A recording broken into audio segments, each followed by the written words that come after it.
복음 2장 8절부터 14절까지 말씀으로 큰 기쁨의 좋은 소식, 큰 기쁨의 좋은 소식, 이런 제목으로 말씀의 은혜를 나누고자 합니다. 하나님이 행하시는 일을 사람의 머리로는 이해할 수 없습니다. 남자를 알지 못하는 동정녀 마리아에게서 아기 예수님이 잉태하셨습니다. 어떻게 이런 일이 일어날 수 있을까요? 그 이유는 대저 하나님의 모든 말씀은 능하지 못하심이 없기 때문입니다. 태초의 말씀으로 천지를 창조하신 하나님이시기에 가능합니다. 예수님의 오심은 신비입니다. 예수님은 구약 39권에서 수많은 선지자가 예언한 메시아입니다. 예수님은 말씀이 육신이 되어 이 세상에 오셨습니다. 그러므로 예수님이 태어나신 성탄절에 말씀이신 예수님을 맞이하게 됩니다. 그렇다면 아기 예수님이 이 세상에 오신 이유가 무엇일까요? 마태복음 1장 21절에는 예수님이 이 세상에 태어나신 이유가 무엇인가를 정확하게 증언하고 있습니다. 말씀 같이 읽습니다. 아들을 낳으리니 이름을 예수라 하라. 이는 그가 자기 백성을 그들의 죄에서 구원할 자이심이라 하니라. 아멘. 천사 가브리엘은 동정녀 마리아와 약혼한 요셉에게 성령으로 잉태한 마리아가 아들을 낳게 될 것을 알려줍니다. 그리고 아기의 이름을 예수라 하라고 전합니다. 그리고 그 아들이 할 일이 무엇인지를 구체적으로 알려줍니다. 바로 이 내용이죠. 같이 읽습니다. 이는 자기 백성을 그들의 죄에서 구원할 자이심이라. 아멘. 예수님은 죄인을 구원하기 위해서 오셨습니다. 사랑하는 성도 여러분, 사람이 이 세상에서 할 수 없는 일들이 많습니다. 그런데 그 많은 일 가운데 전혀 불가능한 일이 있다면 그것은 자기 죄를 해결하는 것입니다. 죄인이 자기 죄 문제를 해결할 길이 없습니다. 부처님도, 공자님도, 마호메트도 자신의 죄 문제를 해결하지 못해서 지옥에 갔습니다. 그런데 이 죄 문제를 해결하기 위해서 하나님은 한 가지 방법을 선택하셨습니다. 그것은 동정녀 마리아가 성령으로 아기를 잉태하게 하신 것입니다. 그의 이름은 임마누엘입니다. 임마누엘은 하나님이 우리와 함께 계신다는 뜻입니다. 사랑하는 성도 여러분, 성탄절이 우리에게 어떤 날입니까? 네이버 국어사전은 성탄절을 다음과 같이 정의합니다. 12월 24일부터 1월 6일까지 예수의 성탄을 축하하는 명절. 우리나라에서는 12월 25일을 공휴일로 하고 있다. 여러분에게 성탄절은 예수님의 성탄을 축하하는 명절입니까? 아니면 성탄절이 아닌 12월 25일은 공휴일이십니까? 죄인들을 구원하시기 위하여 말씀이 육신이 되어 성자 예수님이 오셨지만 아무도 아기 예수님을 환영하지 않았습니다. 누가복음 2장 7절을 보시면 만왕의 왕이신 아기 예수님이 머무실 수 있는 방이 없었습니다. 만왕의 왕이시고 구원자로 오셨는데 그 성자 하나님이신 그분이 머물 방이 없었다는 거예요. 아무도 아기 예수님의 탄생을 기다리거나 배려하지 않았습니다. 결국 하나님의 독생자이신 아기 예수님은 마국간에서 태어나셔야만 했습니다. 말씀같이 읽습니다. 첫 아들을 낳아 강보로 쌓아서 그 위에 뉘었으니 이는 여관에 있을 곳이 없음이로라. 아멘. 예수님을 영접하고 예수님의 이름을 믿음으로 하나님의 자녀가 된 우리는 성탄절을 맞이하여 기쁘다 구주 오셨네, 우리는 찬송을 부릅니다. 그러나 아직도 이 기쁜 소식의 참된 의미를 모르는 영혼들이 너무 많음을 알아야 됩니다. 아니, 수요일날 어디를 가는 거예요? 승강기에서 이웃을 만났습니다. 아니, 어디를 가십니까? 예, 오늘 성탄절이라 예배드리러 갑니다. 아, 수요일날도 성탄절이 옵니까? 여러분, 이렇게 얘기하는 분들이 많다는 거예요. 저는 우리 사랑하는 성도 여러분들이 나만 맞이하는 성탄절이 아니라 내 이웃에게 당신도 예수님을 맞이하는 성탄절에 동참합시다. 복음을 전할 수 있는 저와 여러분 되기를 주님의 이름으로 축원합니다. 아기 예수님이 태어날 당시도 마찬가지였습니다. 아우구스투스 로마 황제가 칙령을 내려 온 세계가 호적 등록을 하게 되었습니다. 마리아 남편 요셉은 다윗의 집 족속이었기에 갈릴리 나사렛 동네에서 유대를 향하여 베들레헴이라고 하는 다윗의 동네로 갔습니다. 그러나 만삭인 마리아가 머물 방이 없었습니다. 결국 마리아는 처자들을 낳고는 아기를 천으로 싸서 구유에 눕혔습니다. 우리 저 4층에 있는 우리 어린이교회 청소년교회 우리 학생들, 혹시 엄마가 구유에 여러분 누이신 분이 있습니까? 아무리 가난하고 어려워도 말구에 아기를 낳아서 눕힌 사람은 없을 거예요. 그런데 우리 예수님은 어디에 누우셨다고요? 말구유에 누우셨습니다. 왜요? 머물 방이 없었기 때문입니다. 결국 마리아는 처자들을 낳고 아기를 천으로 싸서 구유에 눕혔습니다. 여관에는 그들이 들어갈 빈 방이 없었기 때문입니다. 그렇다면 누가 예수님의 탄생을 환영했을까요? 누가복음 2장 10절부터 12절에서 천사가 그 지역의 목자들이 밤에 자기 양떼를 지키고 있었는데 주님의 사자가 이 사실을 알려줍니다. 오늘 우리에게 전해주신 말씀이에요. 같이 읽습니다. 천사가 이르되 무서워하지 말라. 보라, 내가 온 백성에게 미칠 큰 기쁨의 좋은 소식을 너에게 전하노라. 오늘 다윗의 동네에 너희를 위하여 구주가 나셨으니 곧 그리스도 주시니라. 너희가 가서 강보에 쌓여 구유에 누워있는 아기를 보리니 이것이 너희에게 표적이니라 하더니. 아멘. 천사가 베들레헴 지역에 있는 목자들에게 무서워하지 말라. 보라, 내가 온 백성에게 미칠 큰 기쁨의 좋은 소식을 너에게 전한다고 합니다. 그러면서 죄인을 구원하려고 오시는 예수님을 아무도 환영하지 않았지만 오늘 다윗의 동네 너희를 위하여 구주가 나셨으니 곧 그리스도 주신이라고 분명하게 알려줍니다. 주님의 사자가 베들레헴의 목자들에게 하는 말을 주목해서 보시길 바라요. 우리가 영어 공부를 좀 한번 해보겠어요. 오늘 읽어볼까요?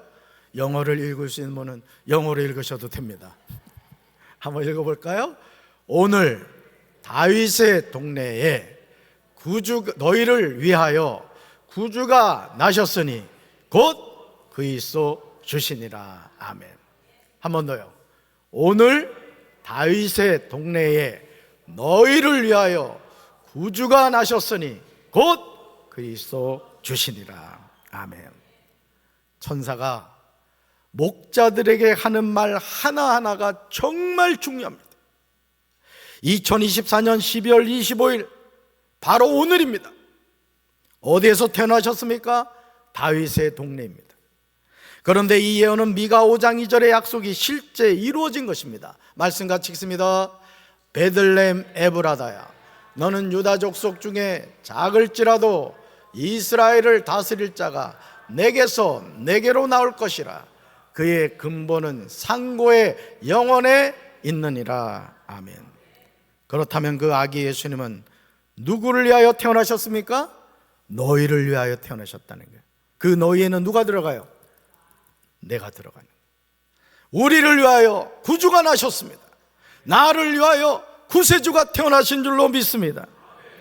오늘 이 자리에 있는 죄인인 저와 여러분을 위하여 태어나신 거예요. 그렇다면 그분은 누구십니까? 그냥 단순히 마리아의 아들입니까? 아닙니다. 구주가 나신 거예요. 곧 그리스도 주십니다. 바로 그분이 메시아인 줄로 믿습니다. 예수님이 태어나시기 700년 전에 선지자 미가를 통하여 예언하신 말씀이 유다 족속 중에 작은 베들레헴에서 실제로 이루어진 거예요. 오늘 우리나라로 말한다면 저 서울 강남에서 태어난 것이 아니라는 거예요. 아무도 알지 못하는 아주 작은 동네, 그 동네 산골에서 누가 태어나셨다고요? 아기 예수님이 태어나신 거예요. 가이사 아구스도가 호적을 하라고 그냥 칙령을 내린 것이 아닙니다. 하나님이 예언하신 말씀을 이루시려고 로마 황제를 감동하게 해서 그 일을 이루게 하신 것입니다. 그래서 하나님은 이 역사를 주관하시는 거예요. 이 역사는 하나님의 주권 속에 있는 줄로 믿습니다. 누가복음 2장 12절에서 주님의 사자가 목자들에게 이렇게 말하죠. 같이 읽습니다. 너희는 가서 강보에 쌓여 그 위에 뉘어있는 아기를 보리니 이것이 너희에게 표적이니라. 아멘. 그런데 이 내용이 누가복음 2장 7절에 나온 내용임을 우리는 확인할 수가 있습니다. 사랑하는 성도 여러분, 아기 예수님은 그냥 평범한 아기가 아닙니다.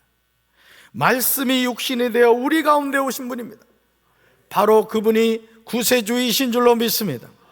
인류의 죄악과 파멸의 상태에서 구원하는 하나님이란 뜻이에요. 이 구세주란 뜻이 마구간에서 태어나서 말구의 강보로 쌓여 누운 아기가 그리스도 주시라는 사실입니다.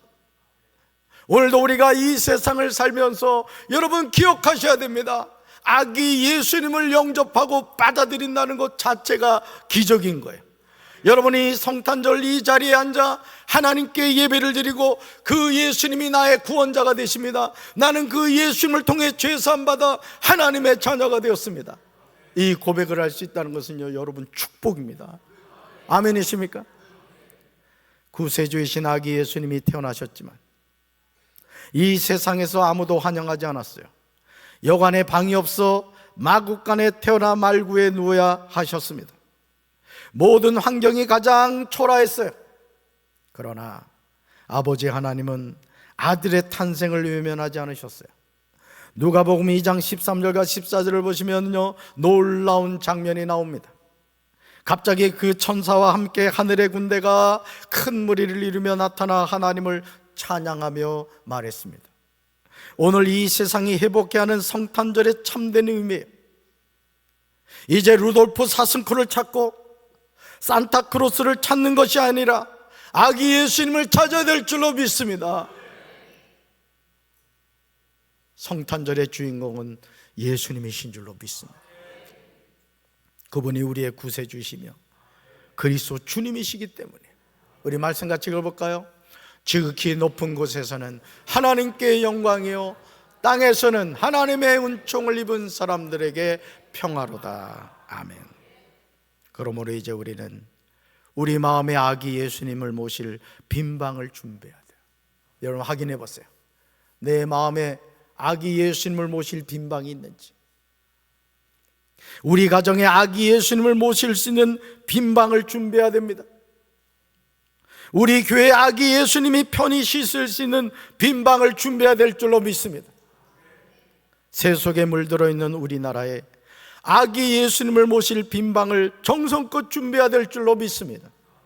그러므로 이제 우리는 수많은 천군 천사들과 함께 하나님을 찬양해야 돼요. 제가 앞에 것을 읽으면 여러분은 파란 글씨를 목이 터져라고 외치셔야 돼요. 목 안 터지는 사람은 정신 안 줄 거야. 지극히 높은 곳에서는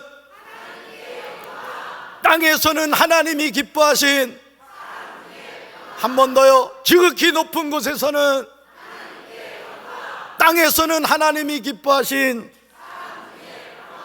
할렐루야. 오늘 우리가 살아가는 이 세상에 필요한 것은 첫째, 지극히 높은 곳에 계신 하나님께 영광을 돌리는 거예요. 우리가 사는 땅에서는 하나님이 기뻐하시는 사람 중에 평화인 줄로 믿습니다.